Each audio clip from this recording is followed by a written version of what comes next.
Hello boys and girls, I've chosen Fearless, Sons and Daughters as one of my favourite books to share with you. Now this story is written by Colin Thompson and illustrated by Sarah Davis. And this is actually a carry-on story from the book Fearless. So let's see if you can find some of the characters from Fearless. Okay, Fearless, Sons and Daughters. As people get bigger and grow up, they turn sensible. They stop eating their own socks and poking their fingers in naughty places. It's the same with dogs, apart from the bit about socks and naughty places. Fearless had started life with a happy, confused little brain, and as he grew up, he got bigger. But his brain stayed just as confused and just as happy. Humans spend thousands of dollars trying to make themselves content, but Fearless did it without even thinking, which was good, because too much thinking tended to frighten him. One day, when Fearless came back indoors and went to tell Primrose he had come back indoors, there were some small, wriggly things in bed with her. They smelled wonderful, like rusty nails, and were all full of tiny squeaks, and looked exactly like Fearless and Primrose, only much smaller. Can you see the little puppies? "We has babies," said Primrose. "You are a daddy." "Wow," said Fearless. "Where did you get them?" "I'm not sure," said Primrose. "Every time I looked, there was another one." "How many another ones?" said Fearless, who couldn't count. "Lots," said Primrose, who could only count one and lots. There were 5, 4 boys and 1 girl. All of them were full of wonderful. Fearless and Primrose were very proud and happy.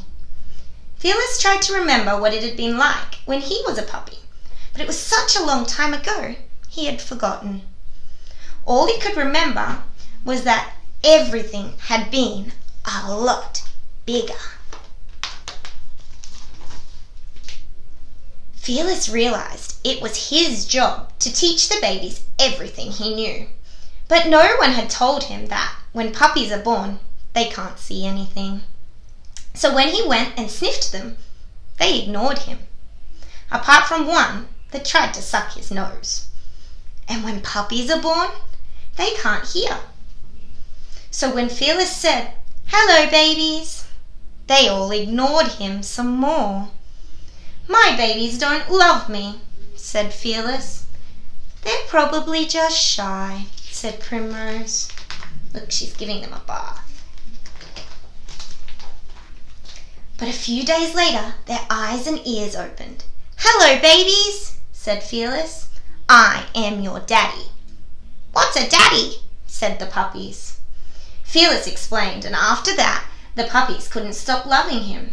They loved him all over with their puppy teeth, and although it hurt a bit, like the vet sticking a needle in him, it was a wonderful hurt. Even when he rolled on his back and they bit his soft pink tummy.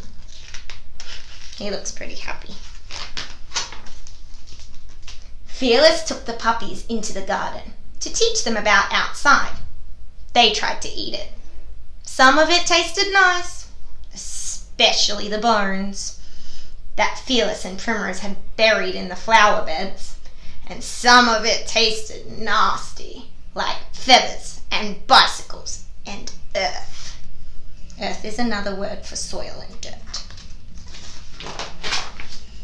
Fearless told them about all the dangerous things you had to keep away from, like vacuum cleaners and lawnmowers and handbags, which could creep up on you when you were least expecting it. Because Fearless is scared of lots and lots of things. "But the most dangerous thing," said Fearless, pointing, "is that pond.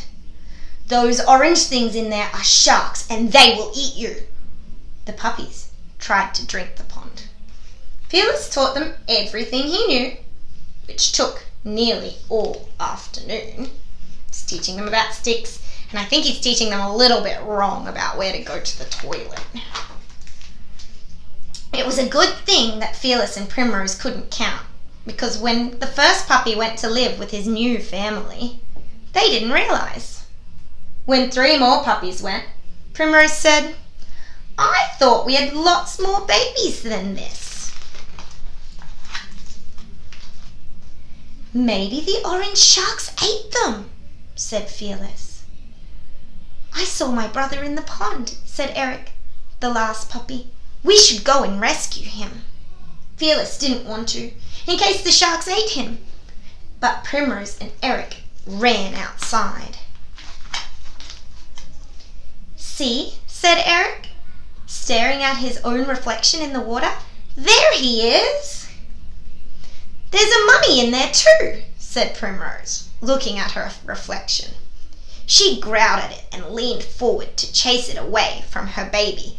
Then, wonder what's going to happen. She fell in! Splash! Look, there are the things that Fearless thinks are sharks. Fearless heard the splash and came running out of the house. "Help! Help!" he shouted, crashing into a rose bush. "The sharks are going to eat my Primrose!"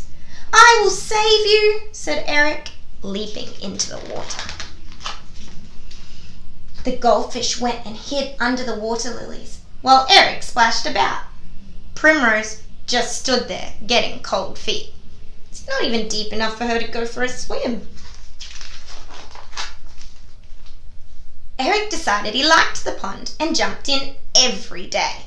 And in the summer, when it was very hot, Primrose climbed in and lay down, even though the water only came halfway up her side. Fearless did not go in the pond, ever. "Those sharks are just waiting for the right moment," he said. Look at his face. He looks like, uh-oh. And that's the end. That's a funny picture because the goldfish is drawn with some big shark teeth. Boys and girls, I hope you enjoyed that story. It's one of my favourites, and hopefully I'll be able to share the other ones in the series with you as well.